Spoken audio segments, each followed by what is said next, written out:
قرآن مجید میں اللہ تعالیٰ فرماتے ہیں سورہ انعام میں سورہ نمبر 6 آیت نمبر 108 میں کہ جو انسان غلط خدا کی عبادت کرتے ہیں آپ ان خداؤں کو گالی مت دو ورنہ یہ لوگ جہالت میں اللہ کو گالی دیں گے۔ لکھا ہے قرآن مجید میں سورہ لقمان میں سورہ نمبر 31 آیت نمبر 27 میں اگر آپ اس دنیا کے سارے جھاڑ کو قلم میں تبدیل کریں گے اور سارے سمندر 7 سمندر ملا کے اگر سیاہی میں تبدیل کریں گے پھر بھی آپ ان سے اللہ سبحانہ و تعالیٰ کے شبد نہیں لکھ سکیں گے۔ اس تقریر کو میں ختم کرنا چاہتا ہوں اللہ سبحانہ و تعالیٰ کی آیت سے سورہ حج سے سورہ نمبر 22 آیت نمبر 73 میں جہاں اللہ تعالیٰ فرماتے ہیں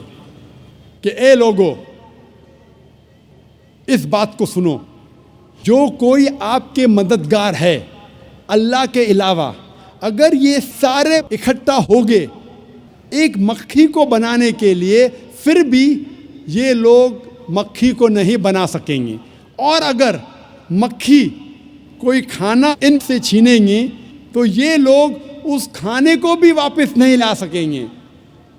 کمزور ہے وہ لوگ جو غلط خدا کی عبادت کرتے ہیں اور کمزور لوگ ہیں وہ جس کی عبادت کرتے ہیں۔ وآخر دعوانا الحمدللہ رب العالمین۔